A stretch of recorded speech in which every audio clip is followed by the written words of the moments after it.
Hi guys, this is Sam and welcome to Logic. Today's pronunciation video is the fourth in our SCHWA saga, which you can find over here.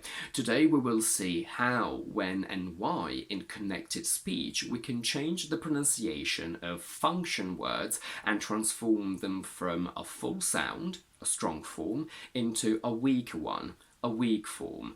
Today we will see the theory and a couple of examples, and next time we will see fun facts, exceptions, and how we can play with this with specific function words. I will also mention verbs, but we will not dig deep into them today, as I will make a whole other video on them at a later stage. So without any further ado, please don't forget to like this video and subscribe to my channel, and let's get started. First of all, we need to understand what function words are compared to content words. This difference exists in every language. In some of them, like Italian, it doesn't affect pronunciation, it's completely irrelevant. In other languages, like English, however, it does. Speaking is all about conveying ideas and concepts through sounds that form words, so the brain of the person you're talking to understands these concepts and what's happening. Verbs are the most important part of speech because they tell us exactly the action that someone is doing. Without a verb, you don't really have a full, meaningful sentence. Sometimes verbs can be implicit, meaning that they're there without us having to actually say them. In the sentence, I eat an apple, eat is the most important word because it tells us what kind of action is happening. Apple is also another very important word, and these are the two words that our brains need to understand roughly and on a very basic level what's happening. I know that we don't understand who is doing it, it could be me, you, them, but that's still clearer than, for example, keeping I and apple. In this case, we understand that there is a connection between me and the apple, but we don't know what kind of connection this is. I can cook, buy, throw, sell an apple, and for your brain it's more satisfying to know what is happening to the apple, eat, rather than knowing who is doing God knows what to the apple. Since eat and apple carry important information and give meaning to the sentence, they're called content words, which are the words in a sentence that your brain needs in order to understand what's happening. These are main verbs, nouns, adjectives, and adverbs. Function words connect other words grammatically and don't carry as much information as content words. These are pronouns, prepositions, articles, conjunctions, and auxiliary verbs. Again, it is important and helpful to know if it's me, you, them who's eating the apple, but it's not as vital as knowing what action is happening. Whilst content words only have one way of being pronounced, where we keep all their sounds full and strong because it's imperative that our brain understand them, function words are not as important, so in connected speech we change their sounds into weak and quicker ones, and by doing that we're actually helping your brain understand and focus on only the content words. Careful, when I say that we keep the sounds of content words strong and full, that doesn't mean that content words don't already have weak syllables in them. Let's have a look at the word pronunciation, which is a noun and therefore a content word, an important one.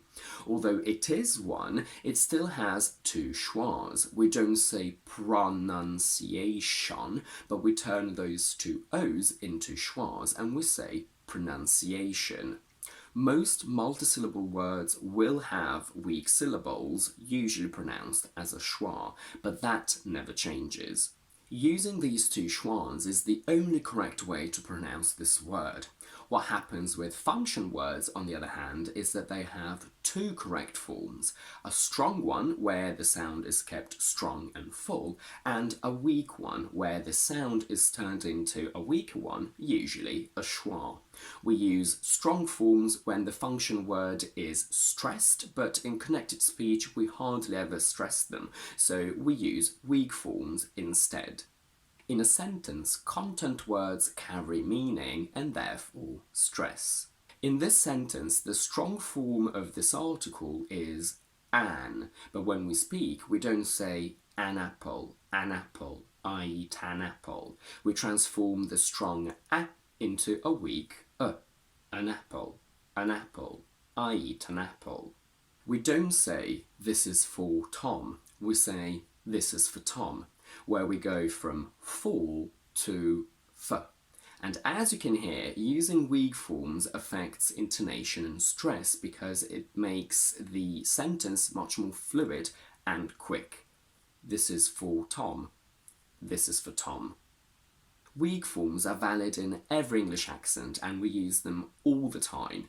No native speaker would ever say, this is for Tom, and saying that is all we need to understand that you're not a native speaker, unfortunately.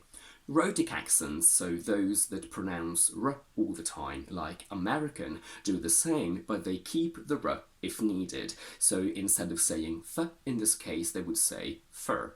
This is for Tom. We don't say rock and roll, we say rock and roll, where and becomes un, like the article an. Sometimes we can also pronounce it as und if it's followed by a vowel. Them becomes them, not I gave them money, but I gave them money. Careful with this word. Unfortunately, in its strong form, it's not pronounced as because, which is what a lot of people say because they think of the word cause, which has a long or. Its strong form is because, with a quick and short oh. But we wouldn't really say, I'm eating because I'm hungry. We would say, I'm eating because I'm hungry. Because becomes because. Although most function words have a weak form, it's not always the case. The I in with, for example, is already weak enough, so with can't go any weaker than that. Most conjunctions don't have a weak form. The only ones that do are for, and, but, or, than, that, and because. And we will talk about the word because more extensively next time. Prepositions have a weak form only if they're not particles as well. For example, on can be both a particle and a preposition, so it doesn't go weak, it only has the strong form on. The same goes for up, down, about. To can be a particle as well in very rare cases, so when it is a particle it is strong, but when it's a preposition we do use it in a weak form.